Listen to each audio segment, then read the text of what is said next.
वापस आ चुके हैं हम ब्रेक से। आप देख रहे हैं द ब्रेकफास्ट शो। और खाने में क्या है ये मैं पूछूंगी हमारे गेस्ट से जो कि हमारे साथ है। वैसे मुझे पता है स्पैनिश स्क्रैम्बल्ड एग्स हैं, लेकिन किस तरह बनेंगे स्पैनिश स्क्रैम्बल्ड एग्स ये हम आपको बताएंगे शेफ साद भट्टी की मदद से। अफगानिश एक रेस्टोरेंट है जिसको ये ओन करते हैं। अस्सलाम वालेकुम। अल्हम्दुलिल्लाह, वालेकुम सलाम। Good morning. Thank you, good morning too. मैं तो बड़ी खुश हूँ कि आज आप कुछ अमेजिंग स्पैनिश किस्म के जो है वो स्क्रैम्बल्ड एग्स बनाने वाले हैं। और इसके साथ साथ आपने हमें एक अमेजिंग बात बताई। रेसिपी स्टार्ट करने से पहले मैं आपसे पूछना चाहती हूँ कि कुछ DHA फूड स्ट्रीट के बारे में आप बता रहे थे हमें। जी, DHA food street is located in छोटा बुखारी फेज 6। और हम वहाँ पे काफ़ी सारे रेस्टोरेंट जो हैं वो मिलके वहाँ पे काम करें ताकि लोग अवेयर हों कि DHA में ऑफिशियली फूड स्ट्रीट है। बहुत सारे लोगों को नहीं मालूम। तो या हम लोग वहाँ पे काफ़ी कैंपेन्स वगैरह भी हमने लॉन्च की हुई हैं वेडनेसडेज को। तो कहाँ जाए गूगल पे क्या सर्च करें DHA फूड स्ट्रीट जाने के लिए? क्या चीज़? DHA फूड स्ट्रीट जाने के लिए आप कोई लोकेशन बताएंगे, कोई फेज बताएंगे, कहाँ पे है? DHA फेज 6 छोटा बुखारी। ठीक है, छोटा बुखारी जो ऑलरेडी मशहूर है। वहाँ पे चाय वाला है, वहाँ पे चाय शाय है, वहाँ पे अगवानिश है, वहाँ पे बुरीडोस है। मल्टीपल कोई 10-12 रेस्टोरेंट्स हैं वहाँ पे ऑलरेडी। ओके, अफगानिश जो कि ये ओन करते हैं। तो सर आप बनाना स्टार्ट कर दीजिए मैक्सिकन स्क्रैम्बल्ड एग्स। और इसके लिए हमें क्या क्या चीज़ों की ज़रूरत है और कैसे बनेगा? Sorry, Spanish. इसके लिए हमें टोमेटो, अनियन, हलाउमी चीज़ जो कि एंड में डलेगी। फिर हम ऑयल है, गार्लिक है, क्रश चिली है, ग्रीन चिलीज़ हैं, सॉल्ट है, एग्स हैं जो कि इसका मेन इंग्रेडिएंट है, रेड चिली पाउडर है और ब्लैक पेपर है और ऑयल है। Yummy yummy. चलें जी, इसको बनाना स्टार्ट कर देते हैं। ऑलिव ऑयल में भी बना सकते हैं, बट हम इसको ऑलिव ऑयल में आज नहीं बना रहे। ठीक है, जो भी ऑयल आपको अवेलेबल हो, पसंद हो, उसमें आप बना सकते हैं। एंड थोड़ी देर इसको बिल्कुल। अच्छा, सो इसमें जो चीज़ का इस्तेमाल हो रहा है ना, ये जो कॉम्बिनेशन है चीज़ सिर्फ गार्निशिंग के लिए। Okay, amazing. हमने ऑयल ऐड कर दिया सबसे पहले शेफ जी। ठीक है, ऑयल ऐड कर रहे हैं। अच्छा, मैं ये बताना चाहती हूँ कि इसमें सारे इंग्रेडिएंट्स जो आप इस्तेमाल कर रहे हैं वो सब घरों पे अमूमन मौजूद होते हैं। टमाटर है, प्याज है, मगर ये कि बनाने का तरीका एक्सेप्ट हलाउमी चीज़। ये इसके अंदर थोड़ा सा ऐसा आइटम है जो कि यूजुअली लोगों के घरों में नहीं होता। तो अगर ये नहीं है तो फेटा चीज़, अगर फेटा चीज़ भी नहीं है तो फिर आप मोज़रेला के क्यूब्स डाल के काट के डाल सकते हैं। ठीक है। और ये जो कह रहे हैं ना कि हलूमी चीज़ का इस्तेमाल कर रहे हैं, एक ज़माना था जब चीज़ बहुत ज़्यादा महंगी हुआ करती थी बिकॉज ऑफ कोर्स इम्पोर्टेड है। अब इतने सारे लोकल ब्रांड्स हैं जो चीज़ बना रहे हैं और ज़बरदस्त बना रहे हैं, तो वो भी आप परचेज़ कर सकते हैं, लोकल ब्रांड्स। सो ये हमने ऑयल ऐड कर दिया था। अब हम इसमें चॉप्ड प्याज ऐड कर रहे हैं। शेफ साथ साथ अपना जो आपका रेस्टोरेंट है अफगानिश, उसके बारे में भी बताएं। मुझे लग रहा है कोई अफगानी कबाब माइंड में आ रहे हैं, ऐसा होगा? अफगानी बोटी है, अफगानी कबाब है, यस। बट मेरा थोड़ा सा विजन जो है वो बारबेक्यू की तरफ शिफ्ट हो गया है। तो बारबेक्यू के आइटम हमारे पास ज़्यादा हैं, जिसमें बहुत सारी रेंज ऑफ कबाब है। चंदन कबाब है, चिकन रेशमी कबाब है, फिर बिहारी कबाब है। फिर उसके अलावा बोटियों में हमारे पास जो नया आइटम है उसमें हमारे पास ज़ाफ़रानी बोटी है। फिर हमारे पास सिजलिंग कबाब भी हैं जो कि हम लोग सिजलर्स में सर्व कर रहे होते हैं। उसके ऊपर हमारी एक स्पेशल सॉस है जो डलती है। तो फिर वो थोड़ा सा एक नया आइटम है जो कि फूड स्ट्रीट में अभी तक किसी और रेस्टोरेंट पे मैंने नहीं देखा है। इसमें क्या आप जो सर्व करते हैं, इज इट लाइक सॉस, चटनी, ऐसा कुछ? नहीं, वो काइंड ऑफ बारबेक्यू सॉस वो हम लोग उसके ऊपर डाल रहे होते हैं। ठीक है। उसके अलावा मेरे पास मैक्सिकन ग्रिल्ड चिकन है जो कि एक प्लेटर होता है, राइस उसके अंदर होते हैं, उसके ऊपर पूरी होल चिकन जो है वो सर्व होती है विद साल्सा सॉस और ये सारा। Amazing amazing. और ये सारे उन राइस एक में हैं, बाकी सारे बारबेक्यू में ऑफ कोर्स राइस नहीं है। तो ये सारे जितने भी वेट वॉचर्स होते हैं ना, मैं हमेशा ये कहती हूँ कि अगर आप अपना कुछ भी थोड़ा फॉर एनी रीज़न वज़न कम करना चाहते हैं, बारबेक्यू से ज़्यादा डिलिशियस तरीका कोई नहीं हो सकता है वज़न को कम करने का। और DHA फूड स्ट्रीट की अगर बात करें तो उसमें बारबेक्यू का और कोई रेस्टोरेंट नहीं है सिवाय अगवानिश के। ठीक है। Nobody is serving barbecue right there. और उसके अलावा डिफेंस में भी जो है अगर आप देखें तो कुछ और रेस्टोरेंट्स हैं जो कि इन डाइन है। हमारा basically outdoor open air space है। तो डाइन इन भी और डिलीवरी भी है? नहीं, डिलीवरी है, डाइन इन नहीं है। हमारा आउटडोर जो है वो ओपन एयर जो है वो सारा सेटअप है। ठीक है, ऑल राइट।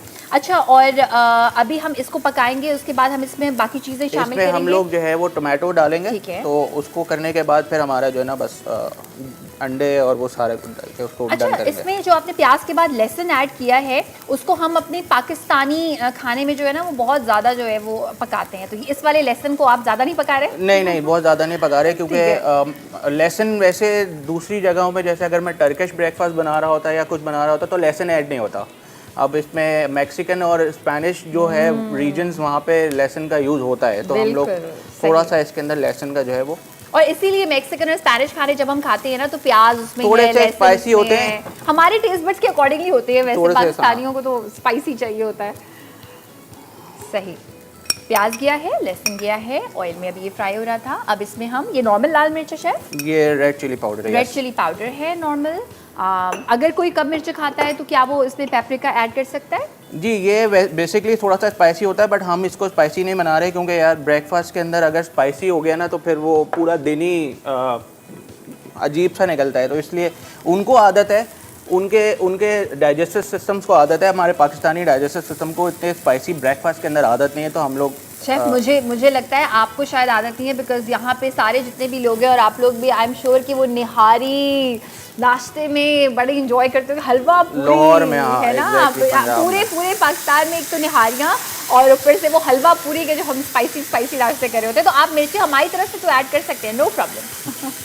अच्छा जी, इसमें अब टमाटर शामिल टमाटर ऐड हो गया, ठीक है, जो कि इसका one of the main ingredient है सही की सॉस बनाने के लिए। अच्छा शेफ, जब हम कोई मैक्सिकन खाना खाते हैं तो टमाटर का ना एक बड़ा फ्रेश सा फ्लेवर आता है, बिकॉज वो बहुत भूनते नहीं है। ऐसे ही होता है जैसे ये है ना, ऐसे ही होता है। अगर आप टाको खा रहे हैं तो टाको में भी वो ऐसे ही डालते हैं, या फिर वो गुआकामोले डालते हैं। हाँ। तो वो टोमेटो ऐसे ही होता है, उनका साल्सा सॉस भी उनकी बनती है, तो टोमेटो ऐसे ही कटा हुआ होता है, बिल्कुल जो है ना वो ग्राइंड नहीं हुआ होता। हाँ, ग्राइंड नहीं हुआ होता, और वो खट्टू तक पका हुआ भी नहीं होता, तो इसका ना रिफ्रेशिंग एक अलग ही फ्लेवर आता है इस किस्म के टमाटर को खाने का, कच्चा पक्का रिफ्रेशिंग सा।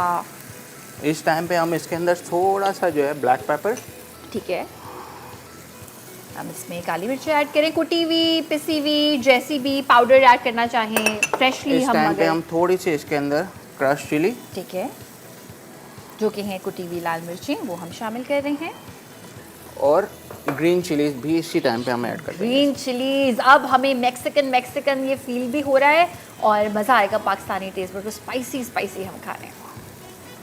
अच्छा, ये इस रेसिपी की ब्यूटी ये है कि इसको आप लंच में भी खा सकते हैं, इसको आप डिनर में भी खा सकते हैं। सही।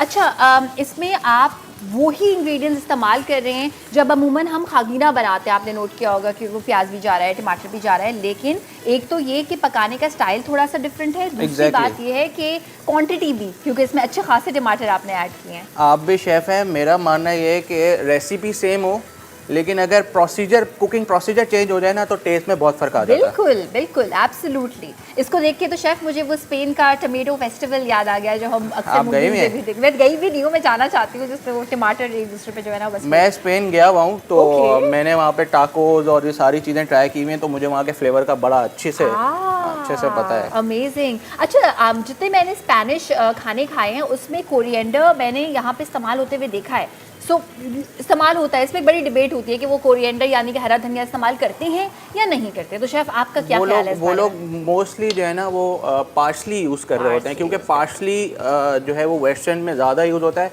और कोरिएंडर हम पाकिस्तानी और एशियंस ज़्यादा यूज़ कर रहे होते हैं। तो मेरे हिसाब से मेरा व्यू है कि दोनों का टेस्ट जो है ना काफ़ी सिमिलर है। सही। क्योंकि मैंने एक और ब्रांड लॉन्च किया था, एक नाम अगर मैं ले सकता हूँ यहाँ पे, कराची फूड स्ट्रीट, कराची ईट होता है बेसिकली, सबको पता होगा। बिल्कुल। उसमें मैंने एक और ब्रांड लॉन्च किया था तंतूनी हाउस के नाम से, वो बेसिकली टर्किश रेसिपी है रैप की, तो उसमें पार्सली ही यूज़ होता है। तो मुझे यहाँ से पार्सली को प्रोक्योर करना एक बड़ा मेजर मसला हो गया था, बहुत मुश्किल से मैंने प्रोक्योर किया था यहाँ से। अब वैसे मिल जाती हैं इस तरह की चीज़ें, पार्सली वगैरह, और लोग घरों में भी अब उगाना शुरू हो गए। वो लोग जिनको बहुत ज़्यादा शौक है ना, एक बार बस आपने कोई महंगी चीज़ लेनी है, बस आपने उसका लिटरली बीज बोना है, और अगर आपको आती है गार्डनिंग, घरों में उगा सकते हैं। अच्छा, इसमें अब आपको पहले मैंने कम डाला था, तो थोड़ा सा और, क्योंकि हमने टमाटो ऐड किया है। ठीक है। अब हम इसमें अंडे जो ऐड करेंगे, अंडे ऐड करेंगे, 4 अदद अंडे, ये थोड़ा सा और हो जाए, ठीक है, बस इसमें फिर हमने अंडे ऐड करना है। सही। और जितने भी आप इस तरह के मेडिटेरेनियन खाने बेसिकली खाते हैं तो उसमें जब आप पनीर का इस्तेमाल करते हैं ना, अक्सर हमारे यहाँ होता है कि नहीं पनीर में क्योंकि फ़ैट है तो हमें फ़ैट नहीं खाना खाने में। It's a very good kind of fat. Cottage चीज़ कहते हैं सबसे बेहतरीन है। फिर जैसे शेफ़ हलूमी इसमें इस्तेमाल कर रहे हैं, नहीं हो कोई भी चीज़ जो आपको मिलती है वो इन्हांस कर देगी। अच्छा, इस चीज़ के बारे में मैं आपको थोड़ा सा बता दूँ। हलाउमी चीज़ या फिर फेटा चीज़ जो है वो बेसिकली मेल्ट नहीं होती है। जब आप इसको डालते हैं खानों में तो वो मेल्ट नहीं होगी, वो एज इट इज़ ही रहेगी, अपनी शक्ल में ही रहेगी, तो वो मेल्ट नहीं होती है। तो इसलिए हम यूज़ कर रहे होते हैं, इसलिए मोज़रेला यूज़ नहीं करते हम लोग। अच्छा, जब तक ये थोड़ा सा कुक हो रहा है हम बाकी चीज़ें थोड़ी सी कर लेते हैं। अच्छा, आप अपनी ब्रेड को भी जो है वो काटना चाह रहे थे, और जो जो चीज़ें भी हो गई वो हम वापस पीछे भी रख सकते हैं। हमने ये हलाउमी चीज़ के अंदर थोड़ी सी क्रश चिली डाली है, इसको हम लोग इसमें मिक्स कर लेंगे। जैसे कि अभी शेफ़ ने कहा ना कि ये मेल्ट नहीं होती, तो जिस तरह से हम कभी पालक पनीर खाते हैं उसमें जो कॉटेज चीज़ होती है, तो हलूमी अगर मिल जाती है हलूमी इस्तेमाल कर लें, फेटा मिलती है फेटा इस्तेमाल कर लें, या फिर कॉटेज चीज़ अगर दोनों ना मिले हाँ, कॉटेज चीज़ भी आप इस्तेमाल कर सकते हैं। सही। अच्छा, अब हमारे पास ये फ्रेंच बगे है, ठीक है, इसको हम लोग ये जो फ्रेंच बगे ब्रेड इस्तेमाल कर रहे हैं ना, ये आपको अब आसानी से बेकरीज पे मिल जाती है। एंड अगेन जैसे हम हमेशा कहते हैं, वर्स्ट केस अगर आपको ना मिले तो आप नॉर्मल ब्रेड के साथ भी खा सकते हैं, मगर इस एक्सपीरियंस को आपने एंजॉय करना है। जी, ये इसी के साथ सर्व होता है, इसमें आप जो है ना यही सर्व कर सकते हैं। यही सर्व कर सकते हैं आप, ठीक है। तो आई गेस मैं 4 पीस इसके काट लेता हूँ। ठीक है, स्लांट शेप में ये इसके ब्रेड के पीसेस काट रहे हैं। और अब इसमें अंडे कब शामिल होंगे? अंडे बस ये अब अंडे की बारी है। इसमें अब अंडे शामिल करेंगे, और मुझे जो है ना वो कुछ शक्शुका जैसा लग रहा है। अच्छा शेफ, हमारे पास is very similar, very similar. Chef, हमारे पास टाइम थोड़ा सा कम है, तो अगर हम जल्दी से इसको कंप्लीट कर पाएं। बंद होंगे? हाँ, ये बंद ऑन करूँ? नहीं, सही है। अच्छा, जिस तरह से शक्शुका में एग्स ऐड करते हैं इसी तरह हो रहा है? एग्जैक्टली, ठीक है। शक्शुका हो गया, स्पेनिश एग्स हो गए, और मैनेमैन हो गया, ये ऑलमोस्ट सेम है। मैंने अभी पिछले वीक शायद बनाया था। सही। और मेरा one of the favourite breakfast है मैनेमैन। मैंने बस हमने फ्राइडे को जो है ना वो एंजॉय किया था। अच्छा, अब हम इसको क्या करेंगे आप बता दें, ताकि उसके बाद हम थोड़ी देर के लिए इसको हम कवर करेंगे ताकि एग्स जो है वो ऊपर से भी ठीक है, बस ये कवर होगा, इसके बाद पकेगा, उसके बाद ये सर्व करके दिखाएंगे। सर्विंग के लिए बस इसमें हमने चीज़ रखनी है और फिर इसके साथ हमने ये रखना है, बस और कुछ नहीं है। Thank you so much chef, बहुत बहुत शुक्रिया आपका आने का और इतने कम टाइम में इतनी मज़ेदार सी चीज़ बनाने का। लेकिन मुझे लग रहा है थोड़ा सा और टाइम यहाँ पे जो है उसको दे सकते हैं, अभी ब्रेक पे नहीं जाते। अच्छा, मुझे ये बताइए कि जब भी आप कोई कबाब वगैरह बनाते हैं, सो वो जो एक स्पाइस लेवल है वो क्या हमें डिफरेंट मिल सकता है अफगानिश पे आके, कि कोई स्पाइसी खाना चाहे, कोई नहीं स्पाइसी खाना चाहे, दी एक्चुअल टर्किश और अफगानी? उसके लिए मेरे पास कबाब में जो रेंज है उसमें अफगानी कबाब है मेरे पास, वो थोड़ा सा स्पाइसी है। उसके अलावा चंदन कबाब है। अब चंदन कबाब की ब्यूटी है कि चंदन कबाब में बीफ प्लस चिकन दोनों का मेंस जो है वो मीट जो है वो मिक्स किया हुआ है और वो माइल्ड स्पाइसी है। फिर रेशमी कबाब है, वो माइल्ड स्पाइसी है। फिर मिंट कबाब है एक, वो बिल्कुल ही माइल्ड स्पाइसी है। वो उन लोगों के लिए जो बिल्कुल स्पाइस नहीं खा सकते। तो अगर आपने स्पाइसी खाना है तो गो विद अफगानी कबाब, ऑल एज चंदन और रेशमी और मिंट कबाब। और अगर और स्पाइसी लेवल है तो फिर अफगानी को हम लोग सिजलर में डालते हैं, तो फिर उसकी सॉस भी जो है वो थोड़ी बहुत स्पाइसी होती है, तो आप वो भी खा सकते हैं। ठीक है, ऑसम। और मैं आपको ये बताना चाहती हूँ शेफ साथ जो है वो फूडी भट्टी भी हैं, यानी कि आप बेसिकली फूड ब्लॉगर भी हैं, तो आप इनको फॉलो कर सकते हैं यूट्यूब पे, इंस्टाग्राम पे। जी, मुझे यूट्यूब पे मेरा चैनल है फूडी भट्टी के नाम से, और इंस्टाग्राम पे भी फूडी भट्टी और फेसबुक पे भी फूडी भट्टी। ओके, हम देखेंगे फूडी भट्टी। ये डन हो गया है, एग्स भी पक चुके हैं। अब इसके अंदर हम लोग इसके ऊपर हमने वो हलूमी चीज़ ऐड कर दी जिस पे शेफ़ ने रेड चिली फ्लेक्स लगाए थे, and it looks absolutely beautiful. Bread के साथ हम इसको एंजॉय करेंगे और बड़े ही मज़ेदार क्लासिक तरीके से उन्होंने वो जो चॉपिंग बोर्ड होता है ना उसको यूटिलाइज़ किया है सर्विंग के लिए। There you go. और ये इसके साथ ब्रेड है। Thank you so much chef, बहुत बहुत शुक्रिया। मैं चाहती हूँ कि इस प्लेटर को अगर मैं उठाकर आप लोगों को दिखाऊं, थोड़ा सा हम अगर ये कैमरे के करीब कर दें, यहीं से फिर हम बिल्कुल यहीं पे हम रख देते हैं। Thank you so much. और टाइम हुआ है ब्रेक का। जब हम लोग ब्रेक से वापस आएंगे काम की बात में हम बात करेंगे भारी बस्तों के बारे में। आपकी कॉल्स का भी इंतजार रहेगा और आपने DHA फूड स्ट्रीट जाना है जरूर। बिल्कुल बिल्कुल बिल्कुल। शेफ साद के कहने पे बहुत बहुत शुक्रिया। Thank you. वेडनेसडेज को आपने लाजमी आना है। वेडनेसडेज को हम लोग बहुत स्पेशल कर रहे होते हैं, आप लोगों ने वेडनेसडे को लाजमी आना है फूड स्ट्रीट पे। बस ठीक है, वेडनेसडे को लाजमी आना है। छोटा बुखारी पे है ये फूड स्ट्रीट। और अभी ब्रेक से वापस आते ही हम बात करेंगे स्कूल के भारी बस्तों का। आखिर प्रॉब्लम तो है लेकिन इलाज क्या है ये हमारे एक्सपर्ट्स आपको बताएंगे। मिलते हैं छोटी सी ब्रेक के बाद।